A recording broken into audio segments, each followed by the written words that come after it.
की लड़ाई को लड़ रहे थे। इस लड़ाई को लड़ते हुए हमने संवाद से लेकर के संघर्ष तक की यात्रा की थी। हम संवाद कायम कर रहे थे मिनिस्ट्री ऑफ डिफेंस के अंदर, joint secretary, additional secretary, defence secretary, रक्षा राज्य मंत्री, रक्षा मंत्री के साथ वार्ता कर रहे थे। हम लेबर मिनिस्ट्री के अंदर काउंसिलेशन में थे कि किसी भी हालत में हमको काउंसिलेशन में भी जाना है और हम रुकने वाले नहीं थे। और एक दिन रक्षा मंत्री के साथ, माननीय रक्षा मंत्री राजनाथ सिंह जी के साथ हम सभी फेडरेशनों की मीटिंग होती है। उस मीटिंग के अंदर आपने जिनको सम्मान दिया, मान सम्मान दिया, उसमें से एक फेडरेशन जाकर के रक्षा मंत्री जी के साथ खड़ा हो जाता है और कह देता है कि हमको कारपोरेशन में हम आपके साथ हैं। ये कैसे लोग हैं, कैसे चरित्र के लोग हैं? अगर आप वक्त और हालात को बदल देते हैं तो लोग कहते हैं कि वक्त और हालात बदलने वाले लोग गद्दार कहलाते हैं। ये परिभाषा है। आप गद्दार हैं या नहीं है वो आपको खुद निर्णय करना है। लेकिन एक महासंघ ने कहा कि आपने गद्दारी की, प्रश्न आपके सामने है। मुझे ध्यान आता है इन दोनों बातों को देखते हुए कि एक तरफ वो लोग थे जो एनपीएस में सरकार के साथ खड़े थे, 4 साल तक उनके पास ताकत थी और एनपीएस को स्क्रैप नहीं करते। एक वो लोग थे जिनको मैंडेट मिला था कि कारपोरेशन के खिलाफ लड़ाई लड़ना है। जीतेंगे या हारेंगे ये बात की बात है, लेकिन प्रयास हम पूरी ईमानदारी के साथ करेंगे, पारदर्शिता के साथ करेंगे और किसी भी हालत में सरकार की गोद में नहीं बैठेंगे। भारतीय मजदूर संघ का कार्यकर्ता, एक कार्यकर्ता पूरी ईमानदारी के साथ रहा, उसने गद्दारी नहीं की। तो क्या दीवार फिल्म आपको याद है? अमिताभ बच्चन के हाथ पर किसी ने लिख दिया था।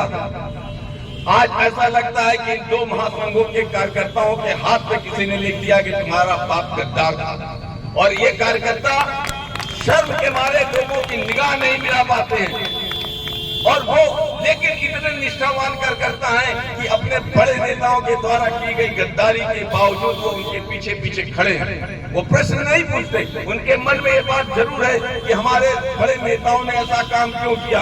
ऐसे निष्ठावान कार्यकर्ताओं को, आपको भारतीय मजदूर संघ के कार्यकर्ताओं को चाहिए कि ऐसे सारे निष्ठावान कार्यकर्ताओं को अपने साथ लेकर के आए, उनको भारतीय मजदूर संघ का सदस्य बनाए और ये बात भारत सरकार तक पहुँचाए कि आयुध निर्माणी शाहजहांपुर का एक कार्यकर्ता आज भारतीय मजदूर संघ का कार्यकर्ता है। वो ऐसे गद्दार नेतृत्वकर्ताओं का साथ छोड़ चुका है, उनके पीछे खड़ा रहने वाला नहीं है। उनमें बुद्धि है, विवेक है, वो एक सत्यनिष्ठ कर्मचारी है। और मैं कभी नहीं मानता कि वो चाहे किसी भी झंडे और डंडे का कर्मचारी है। अगर वो ट्रेड यूनियन कर रहा है तो निश्चित रूप से इस देश का एक जिम्मेदार नागरिक है और ऐसे ही देश प्रेम करता है, राष्ट्र प्रेम उसके मन में भी है। तो ऐसे राष्ट्र प्रेमी, देश प्रेमी कार्यकर्ताओं को अगर आवश्यकता है तो भारतीय मजदूर संघ को आवश्यकता है। उनको नेतृत्वकर्ताओं की आवश्यकता है और हमें कार्यकर्ताओं की आवश्यकता है। आइए हम सब मिलकर के इन आवश्यकताओं को पूरा करें और आने वाले समय में अपनी तमाम समस्याओं के समाधान के लिए कोशिश करेंगे।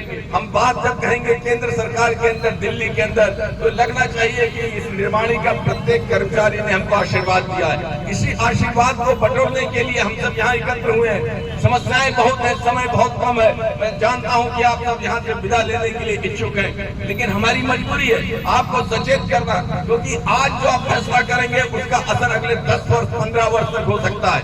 हो सकता है कि आज जो 8 सीटें जेसीएम की हों, आपके प्रयास से हमारी बहुमत मिले और हमको सारी की सारी जेसीएम की सीटें मिले। हम केंद्र सरकार के सामने ये बात कह सकते हैं, हम यहाँ की समस्याओं का निराकरण कर सकते हैं। आज जो जेसीएम 4 टीडीई लेवल पे चल रही है, ऐसी सारी जेसीएम को हम लोग स्थानीय स्तर पर पहले की तरह से जीएम के लेवल पे लाने की कोशिश करेंगे। हमारे सामने बहुत बड़ी बड़ी चुनौतियां हैं। कंपनसेशन अपॉइंटमेंट्स के इश्यूज पड़े हुए हैं। आपकी भी निर्माणी के ऐसे तमाम सारे कर्मचारी होंगे जिनके परिवार के पास आय का कोई साधन नहीं है और वे लोग कंपनसेशन अपॉइंटमेंट्स के लिए राह देख रहे हैं। हमारे सामने बड़ी चुनौतियां हैं। सरकार बहुत जबरदस्त तरीके से रही। हमको ये लगा था कि 22 नवंबर की रैली के बाद जब माननीय साधु सिंह जी के नेतृत्व में निर्मला सीतारमण जी के साथ हमारी वार्ता हुई तो उसमें कोई सफल परिणाम निकलने वाले हैं, कोई सुखद परिणाम निकलने वाले हैं। और उसमें तत्कालीन परिस्थितियों में जब 3 राज्य सरकारें बीजेपी फिर से वापस जीतती है तो निश्चित रूप से हमको अपनी स्ट्रेटजी में परिवर्तन करना पड़ेगा। हमको फिर से कुछ सोचना पड़ेगा। उन राज्य सरकारों के कर्मचारियों ने भी वहां पर जिनको न्यू पेंशन स्कीम से ओल्ड पेंशन स्कीम में ला दिया गया था, चाहे राजस्थान हो, छत्तीसगढ़ हो, ऐसी जगहों पर भी एक पार्टी की जीत बताती है कि स्ट्रेटजी में परिवर्तन करने की आवश्यकता है। और हम यहाँ आपसे कह सकते हैं कि माननीय साधु सिंह जी के नेतृत्व में हम सब सरकारी कर्मचारी परिषद के बैनर तले हम सब एक बड़ी भूमिका निभाने वाले हैं। आने वाले समय में हम सब एनपीएस के बारे में कुछ बड़े फैसले करेंगे, कुछ बड़े रिजल्ट हासिल करेंगे।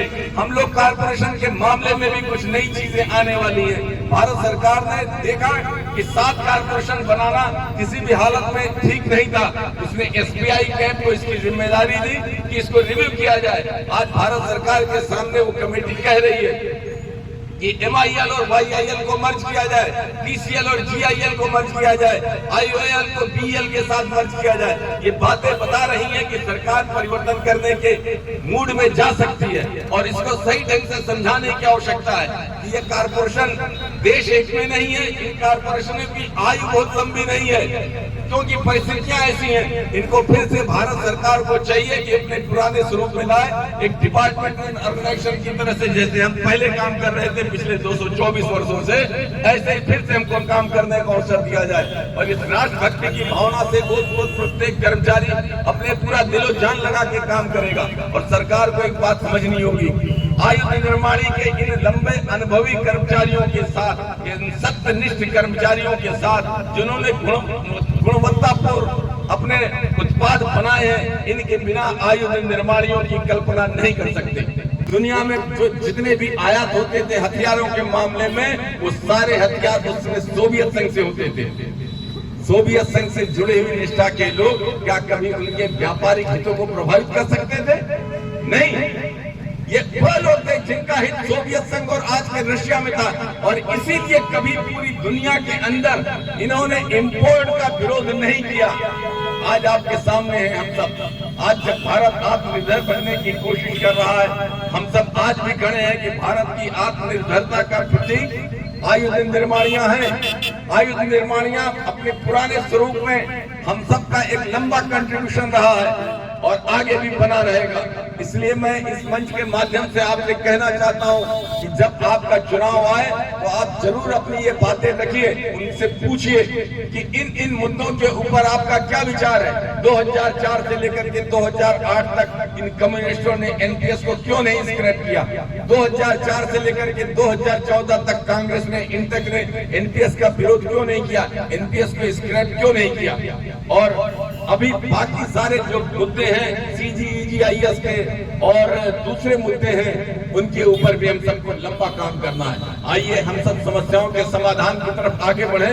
भारतीय मजदूर संघ और भारतीय प्रतिरक्षा मजदूर संघ का कार्यकर्ता आपके प्रतिनिधित्व के लिए एक कदम आगे बढ़ाता है। आप सब भी उस कदम के साथ आगे बढ़ाएं अपना कदम, और इस निर्माणी के अंदर कार्यरत प्रत्येक कर्मचारी और अधिकारी के अपने साथ जोड़ने की कोशिश करनी है, ताकि हम सब मिलकर के एक बात कहें, और वो बात होगी भारत माता की जय।